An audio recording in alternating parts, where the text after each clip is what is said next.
Auzubillahiminash-shaytanir-rajim. Bismillahir-rahmanir-rahim. Assalamualaikum, dear second year. I wish that everyone is doing great. Welcome to English class. Today we are going to discuss chapter 1.2, Jinnah's Vision of Pakistan. It's a presidential address to the Constituent Assembly of Pakistan. आप सबको पता है कि Constituent Assembly के president मुंतखब हुए थे, select हुए थे मोहम्मद अली जिन्ना, और उसी मौका पर उन्होंने ये स्पीच की है। उसकी हम डिटेल्स देखेंगे कि क्या क्या इन्होंने पॉइंट्स रेज़ किए और अपने असेंबली को, कॉन्स्टिट्यूएंट असेंबली को क्या पीसेस ऑफ एडवाइस दिए थे। कॉन्स्टिट्यूएंट असेंबली मींस जो लॉ बनाती है, ठीक है, कॉन्स्टिट्यूशंस कायम करती है। Let's start the text. First of all page 21 पर हम हैं। Mohammad Ali Jinnah's 11th August speech is one of the most famous speeches made by Mohammad Ali Jinnah. आपको समझ आती जाएगी, ट्रांसलेशन की जहाँ ज़रूरत होगी मैं करूँगी। The founding father of Pakistan and known as the Quaid Azam, great leader. Today there is hardly a more contentious issue, contentious संगीन, बहुत critical in Pakistan than the issue of Jinnah's vision. कि उनका विज़न क्या था। सबसे ज़्यादा हमारा जो क्रिटिकल इशू है वो यही है कि मोहम्मद अली जिन्ना का विज़न क्या था। हम उसे भूल गए हैं, उसे फॉलो नहीं कर रहे हैं, और मुख्तलिफ़ लोगों ने मुख्तलिफ़ अपने विजन इंट्रोड्यूस करवा दिए हैं कायद आज़म के नाम पर। यहाँ पर ये बात करते हैं कि सबसे ज़्यादा क्रिटिकल इशू यही है पाकिस्तान में। While Pakistan was created as a result of what could be described as Indian Muslim nationalism, कॉम्परिस्टी, दो कौमी नज़रिया जिसे हम कहते हैं। Jinnah was widely held as a competent barrister, बहुत काबिल वकील थे। Who had once champion the cause of Hindu Muslim unity, जो कभी अलंबरदार थे, तरफदारी करते थे कि हिंदू और मुस्लिम्स को यूनिटी रखनी चाहिए, and a united India. When the partition of India finally occurred, Jinnah soon to be governor general of the dominion of Pakistan. अच्छा, कहते हैं कि एक वो टाइम था, एक ये बहुत काबिल वकील थे जो कभी अलंबरदार भी रहे थे, लेकिन बहुत सी रीज़न्स ऐसी थी कि इन्होंने फिर खुद ही वकालत की, इनकी अलहदगी की, और जब पाकिस्तान बन गया, इंडिया की तकसीम हो गई, तो कायद आज़म को पहला गवर्नर जनरल बनाया गया था पाकिस्तान की रियासत का।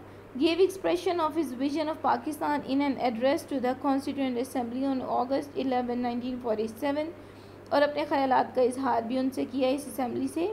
He spoke of an inclusive and impartial government, उन्होंने इंक्लूसिव, गैर जानिबदार, इम्पार्शल, जो किसी की तरफदारी नहीं करी, ये भी गैर जानिबदार ही इसका मतलब होता है, ऐसी गवर्नमेंट हो। रिलीजियस फ्रीडम सबको हो, rule of law and equality for all. He also seem to advocate the ideology of Pakistan, और फिर पाकिस्तान के नज़रिए की भी वकालत करते हुए ये वहाँ पर नज़र आए। Let's have a look over this speech then. Mister president, ladies and gentleman, जनाब सदर, ख़वातीन व हज़रात, आई कॉर्डियली थैंक यू। अब आपने यहाँ पर यह भी देखना है how beautiful the speech is, the sequence, the ideas, the structure of sentences. ये वही सेम स्पीच आपको दी गई है पढ़ने के लिए, तो आप देखेंगे कितनी लॉजिकल बातें की हैं। I cordially thank you with the utmost sincerity, नहायत खुलूस के साथ शुक्रिया अदा करता हूँ दिल की गहराइयों से। For the honour you have conferred upon me, जो मुझे एहतराम दिया गया। The greatest honour that is possible to confer, और उतना बड़ा आपने मुझे एजाज़ दिया जितना ही किसी को दिया जा सकता है। By electing me as your first president. ये पाकिस्तान की बात नहीं हो रही है, असेंबली के सदर की बात हो रही है। I also thank those leaders who have spoken in appreciation of my services and their personal references to me. ज़ाती ताल्लुकात और हौसला अफजाई पर भी शुक्रिया अदा किया। I sincerely hope that with your support and your cooperation we shall make this Constituent Assembly an example to the world. The Constituent Assembly has got two main functions to perform. अब यहाँ से आपको underline करना है, points बनाने हैं। दो functions की बात की है जो इस असेंबली पर आयद होते हैं। The first is the very onerous, बहुत अहम है, and responsible task of framing complete sovereign body. सबसे पहला, framing the future constitution of Pakistan. सबसे पहला क्या है उसका काम और ज़िम्मेदारी कि पाकिस्तान के आइन को वो फ्रेम करें, पाकिस्तान की कवानीन को बनाएं। And the second of functioning is a full and complete sovereign body. अब सेकेंड फंक्शन क्या है कि मुकम्मल तौर पर इसे खुद मुख्तार असम्बली बनाया जाए। जितने भी रूल्स और कवानीन पाकिस्तान के लिए बनेंगे वो किसी की तरफदारी या हिमायत के लिए नहीं, बल्कि मुकम्मल तौर पर आज़ाद असम्बली ये होगी। ठीक है, फर्स्ट फंक्शन आपको समझ आ गया कि पाकिस्तान के लिए कॉन्स्टिट्यूशंस बनाने हैं, और सेकंड फंक्शन क्या है कि इसे मुकम्मल तौर पर सोवेरियन रहना है, आज़ाद रहना है, ख़ुद मुख्तार रहना है as a federal legislature of Pakistan, और वफाकी पाकिस्तान की कानून साजी करनी है। We have to do the best we can in adopting a provisional constitution for the federal legislature of Pakistan, और जितना बेहतरीन हो सकेगा इस काम को पूरा करने के लिए उसूल और तरीक़ाकार अपनाना होगा। You know really that not only we ourselves are wondering, but I think the whole world is wondering at this unprecedented बेमिसाल साइक्लोनिक ज़ोर आवर रेवोल्यूशन इनकलाब पर। क्या कहते हैं कि हम खुद ही हैरान नहीं हैं और सोच नहीं रहे, बल्कि पूरी दुनिया इस बात पर हैरान है कि ये किस तरह से इतना ज़ोर आवर इनकलाब आ गया है। और फिर इनकलाब क्या है? पाकिस्तान की इस्टेब्लिशमेंट का। पेज 22 पर जाते हैं। Brought upon the plan of creating and establishing 2 independent sovereign dominions in this सब कॉन्टिनेंट। इंडिया और पाकिस्तान की बात हो रही है कि ये 2 आज़ाद रियासतें जब बनी हैं और इतना ये ज़ोर आवर और ताकतवर इनकलाब आ गया और इतनी आराम से बिना तलवारें उठाए बिना जंग किए, तो पूरी दुनिया हैरान है। As it is it has been unprecedented, there is no parallel in the history of the world. दुनिया की तारीख में इसकी मिसाल नहीं है। आज़ादी खामोशी से और माहिदों की सूरत में कभी किसी ने हासिल नहीं की। This mighty subcontinent with all kinds of inhabitants has been brought under a plan which is Titanic, जो बहुत बड़ा है और इसके सारे बाशिंदों, जितने तमाम किस्म के बाशिंदे हैं, उनकी ज़िंदगी में आया। अननोन, अनपैरेलल, बेमिसाल है। And what is very important with regards to it, और सबसे ज़्यादा अहम क्या है, is that we have achieved it peacefully and by means of an evolution of the greatest possible character. और जितना मुमकिन हद तक अच्छा किरदार इसके इर्तिका के लिए अपनाया गया, ये सबसे ज़्यादा अहम है कि इतने पुरअमन तरीके से ये पाकिस्तान की इस्टेब्लिशमेंट की गई है। Next paragraph means new idea. अब अपनी स्पीच में नई बात का आगाज़ करेंगे। Dealing with our first function in this assembly, I can not make any well considered pronouncement at this moment. क्योंकि अभी तो आगाज़ हुआ है, अभी इफ्तिताह हुआ है, तो क्या कहते हैं कि मैं कोई काबिल कदर ऐलान अभी नहीं कर सकता। But I shall say a few things as they occur to me. The first and the foremost thing that I would like to emphasize is this: remember that you are now a sovereign legislative body. सबसे पहले याद रखना है आप आज़ाद और ख़ुद मुख्तार हैं। And you have got all the powers, और तमाम ताकतें, तमाम इख्तियारात आपके पास हैं। It therefore places on you the gravest responsibility. सबसे भारी जिम्मेदारी आप पर क्या आयद होती है? As to how you should take your decisions, कि आप अपने फ़ैसले कैसे लेते हैं। सारी खुद मुख्तारी, सारे इख्तियारात होने के बावजूद अगर आप किसी की तरफदारी या हिमायत में कोई फ़ैसला लेते हैं तो आप नाइंसाफ़ी करेंगे। The first observation that I would like to make is this: you will no doubt agree with me that the first duty of a government is to maintain law and order. Government की भी साथ में बात की कि पहला उसका क्या फ़र्ज़ बनता है कि वो मुल्क में कवानीन को बराबर रखेगा। So that the life, property and religious beliefs of its subjects means उसकी नेशन के, are fully protected by the state. ये रियासत की जिम्मेदारी है कि इन तीनों चीज़ों की हिफाजत करें। अंडरलाइन करें इसे, life, property and religious beliefs. ठीक है। The second thing that occurs to me is this: one of the biggest curses from which India is suffering. सबसे बड़ी जो लानत समझ लें, मुसीबत समझ लें जिसमें इंडिया मुब्तला है, और इस इंडिया में पाकिस्तान भी शामिल है। I do not say that other countries are free from it, but I think our condition is much worse. बाकी मुल्कों में भी ये लानत, ये मुसीबत मौजूद है, लेकिन हमारे मुल्क में ये इसकी हालत ज़्यादा ख़राब है। और वो क्या है? ब्राइबरी, रिश्वत है, एंड करप्शन। ठीक है, बदउनवानी है। That really is a poison, जो कि जहर है। अब आपने इसको अंडरलाइन करना है कि कायद आज़म ने पॉइजन किसे कहा था? ब्राइबरी एंड करप्शन को। We must put that down with an iron hand, सख्ती से इसको ख़त्म करना होगा। And I hope that you will take adequate measures, और आप इस सख्त और मुनासिब इक़दाम लेंगे as soon as it is possible for this assembly to do so, क्योंकि इस असेंबली का सबसे पहला फ़र्ज़ यही बनता है कैसे कवानीन बनाए, इन दोनों चीज़ों को मुल्क से ख़त्म किया जाए। The next thing that strikes me, जो मुझे तंग करती है, here again it is a legacy which has been passed on to us, जैसे एक विरासत के तौर पर हमें दी गई है, along with many other things good and bad, अच्छी और बुरी विरासतों के साथ हमने एक और विरासत हासिल की है, has arrive this great evil, और ये सबसे बड़ी बुराई, बड़ा ख़तरा, the evil of nepotism, अकरबा Porvorim, अपने रिश्तेदारों की तरफदारी करना, उनको ज़ाती मुफाद देना, जॉबरी ज़ाती मुफाद। अब इन दोनों में डिफरेंस क्या है? जॉबरी जो सिर्फ आप अपने पर्सनल बेनिफिट के लिए करते हैं, अपने लिए दौलत जायदाद नाजायज़ तौर पर बना ली, और नेपोटिज्म अपने रिश्तेदारों को तरफदारी दी, मेरिट के बिना दूसरों को जॉब्स दी, और इस तरह की सारी उन पर अनायतें की, तो कहते हैं ये विरासत के तौर पर जैसे हम पर मुंतकिल हो गई है। और इसे क्या कहा? ग्रेट ईवल, ठीक है।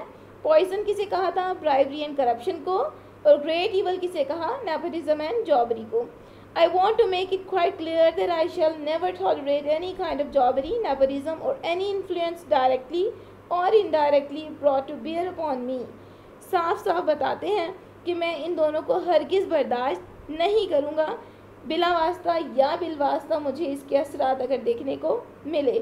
Whenever I will find that such a practice is involved, अगर मुझे ये मालूम पड़ा कि ये मश्क, ये प्रैक्टिस अमल में है और इज़ कंटिन्यूइंग एनीवेयर, लो और हाई, कम या ज़्यादा ये जारी है, आई शैल सर्टेनली नॉट काउंटेनेंस इट, मैं कभी भी इसकी हमायत नहीं करूँगा। इसको ज़रूर आपने इन पैराग्राफ्स पढ़ना है, इंपॉर्टेंट पॉइंट्स को ज़रूर अंडरलाइन करते जाएँ, साथ साथ स्पेशली लेगेसी की बात आपने याद रखनी है।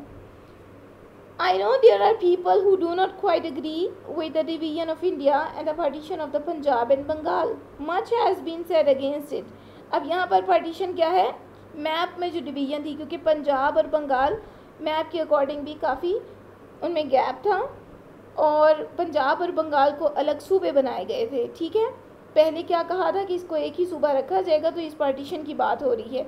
सबसे पहले किसकी? सब कॉन्टिनेंट की, इनटू पाकिस्तान एंड इंडिया, और फिर पाकिस्तान में जो पंजाब और बंगाल को अलग प्रोविंस बनाया गया था। Much has been said against it, but now that it has been accepted, it is the duty of every one of us to loyally abide by it. क्या कहते हैं कि पहले तो लोगों ने इसकी मुखालफत की है, लेकिन अब इसको कबूल कर लिया गया है। जब इसे कबूल कर लिया गया तो हमारा फ़र्ज़ क्या बनता है कि हम इखलास के साथ इसकी पैरवी करें। पेज 23 पर आ जाइए। Honourably act according to the agreement which is now final and binding on all, सब पर लागू है और ये फैसला हतमी है, तो इस पर सब अमल करेंगे अब। But you must remember, as I have said, that this mighty revolution that has taken place is unprecedented, बेमिसाल है। One can quite understand the feeling that exists between the two communities, wherever one community is in majority and the other is in minority.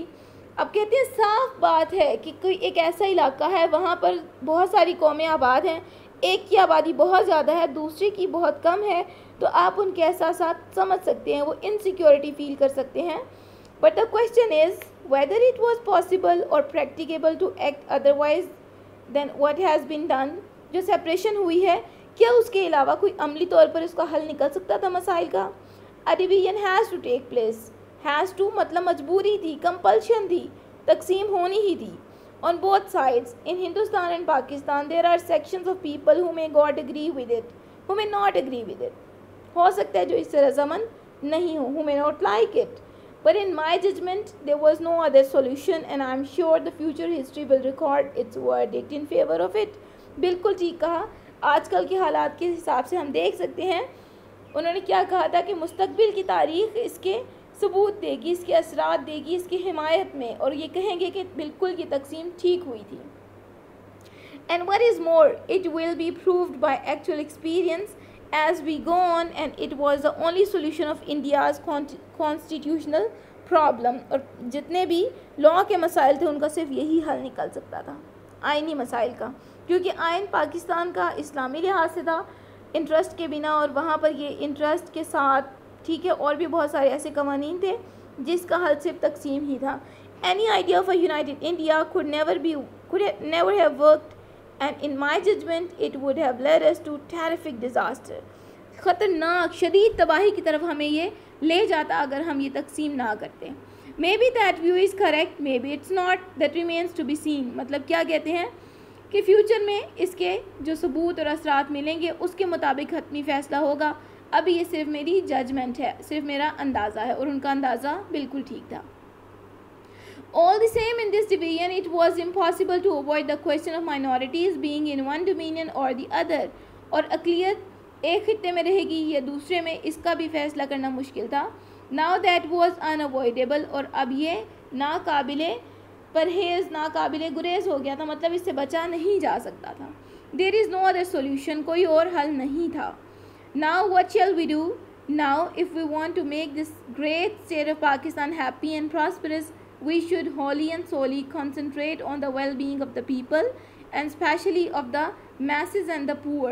सबसे पहले क्या कहा, अवाम की और गरीब की फलाह बहबूद के लिए अब काम करना है. If you will work in cooperation, forgetting the past, burying the hatchet, मुनाफ़क़त को दफना देंगे, माजी को भुला देंगे, ताउन के साथ काम करेंगे, you will bound to succeed, और आप फिर कामयाबी आपको मुकद्दर होगी. If you change your past and work together in a spirit that every one of you, no matter to what community he belongs, मतलब किस मज़हब से उसका ताल्लुक़ है, किस सूबे से उसका ताल्लुक़ है, इस बात को अगर ख़त्म कर देंगे आप, no matter what relations he had with you in the past, no matter what is his color, caste or creed, is first, second and last a citizen of this state with equal rights, privileges, हकूक़ हैं उसके बराबर, and obligations और ज़िम्मेदारियाँ हैं. There will be no end to the progress you will make. और यही बात है, जब तक हम आपस की मुनाफ़क़त को ख़त्म नहीं करेंगे, माजी नहीं भुलाएंगे, रंग, ज़ात, नस्ल की बुनियाद पर दूसरों को इज़्ज़त और ज़िल्लत नहीं देंगे, तभी पाकिस्तान कामयाब होगा. I cannot emphasize this too much.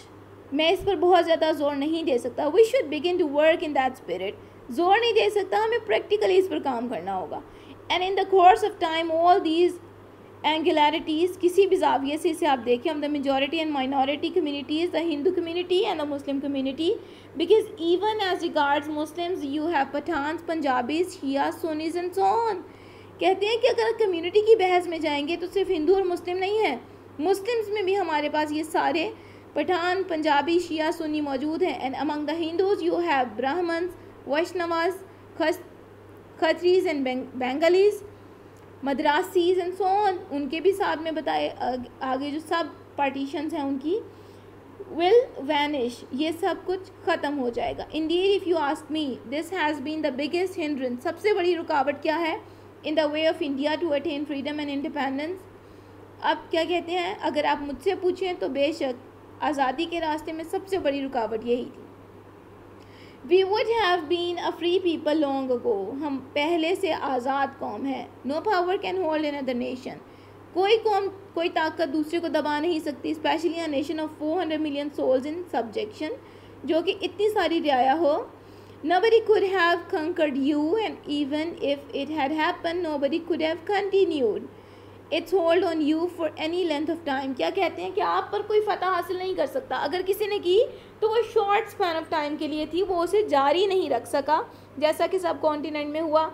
But for this therefore you must learn a lesson from this. लेकिन माजी में जो गलतियाँ हुई हमारे आबाओ अजदाद से कि कब्ज़ा करने के लिए, हुकूमत करने के लिए कोई दूसरी नस्ल आ गई, उससे हमें सबक सीखना होगा. You are free to go to your temples, you are free to go to your mosques or to any other place of worship in this state of Pakistan. You may belong to any religion or caste or creed. That has nothing to do with the business of the state. यही सबसे बड़ी बात है कि मुल्क के कामों में इन सब का कोई ताल्लुक़ नहीं है, ये पर्सनल बिलीव्स होते हैं. Now page 24 पर आइए. Now I think we should keep that in front of us as our ideal, and you will find that in the course of time Hindus would cease to be Hindus and Muslims would cease to be Muslims, not in the religious sense, because that is the personal faith of each individual. हमें ज़ाती अकायद के दरमियान में नहीं जाना है, but in the political sense as citizens of the state. लेकिन सियासी तौर पर हमने इन सब को देखना है और वो एक ही पहचान होनी चाहिए कि ये इस कौम के, इस मुल्क के बाशिंदे हैं। Well, gentlemen, I do not wish to take up any more of your time and thank you again for the honor you have done on me. I shall always be guided by the principles of justice and fair play. इंसाफ और रास्तबाजी के उसूलों पर मैं चलूँगा without any, as is put in the political language, prejudice or ill will. और ना ही किसी तासुब के साथ रहूँगा और गलत इरादे के साथ, इन अदर वर्ड्स पार्शियलिटी, ना ही जानिबदारी करूँगा और फेवरेटिज्म, ना ही किसी की तरफदारी करूँगा। My guiding principle will be justice and complete impartiality. मुकम्मल तौर पर गैर जानिबदारी और इंसाफ मेरा उसूल होगा। And I am sure that with your support and cooperation I can look forward to Pakistan becoming one of the greatest nations of the world. अब यहाँ पर आपने देखा one of the greatest nations आया है। मैंने आपको बहुत बार बताया जब आप one of the लिखते हैं तो उसके आगे प्लूरल आना चाहिए। one of the dresses होगा, एक में से एक आप चूज़ नहीं कर सकते, ज़्यादा होंगे तो उसमें से आप one of the कहेंगे। ठीक है students, understand. I think text हो गया होगा, बहुत ईजी था। कुछ वर्ड्स आपको टर्म्स डिफ़िकल्ट लगेंगी, मैंने उनकी मीनिंग बताए हैं।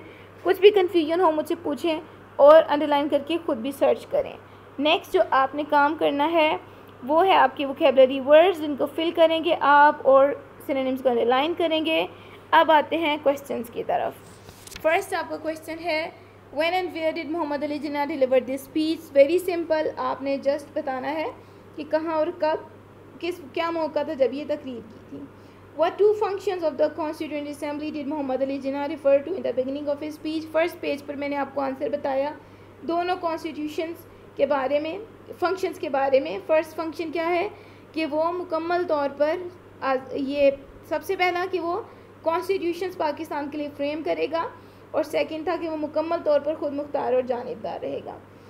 फर्स्ट फंक्शन और फिर सेकंड फंक्शन वही सेम बातें क्वेश्चन नंबर 4 तक गई हैं। विच लेगेसी, अब लेगेसी में आपको मैंने बता दिया था, आपने बताना है लेगेसी को इंट्रोड्यूस करवाना है कि किसकी बात हो रही है। हमारे पास है नेपोटिज्म एंड जॉबरी लेगेसी में, ठीक है। और पॉइजन में क्या था हमारे पास, bribery and corruption. What are the Quaid's views about the division of India, आपने बताना है कि मज़हब और बाकी सारी चीज़ों के साथ साथ आपने बताना है कि कायद आज़म ने कहा ये नेशन की फीलिंग्स का मैटर था कि एक मेजॉरिटी और दूसरी माइनॉरिटी थी, तो ये बहुत मुश्किल था। What does he say about the minorities, आपने बिफोर एंड आफ्टर पाकिस्तान दोनों तरह की बतानी है। पहले की बात की कि उनकी फीलिंग्स जो थी वो इनसिक्योर थी, उनके प्रिंसिपल्स डिफरेंट थे दूसरी कौमों से। और फिर आफ्टर पाकिस्तान आपने बताना है कि कायद आज़म ने कहा उन्हें मुकम्मल तौर पर आज़ादी है अपने टेम्पल्स, अपने मॉस्क और हर तरह की जगहों पे, इबादत की जगहों पर जाने के लिए। उनके मज़हब के साथ रियासत का कोई ताल्लुक़ नहीं होगा, रियासत के लिए वो सिर्फ पाकिस्तान के शहरी होंगे और बराबर की हुकूक और ज़िम्मेदारियाँ रखेंगे।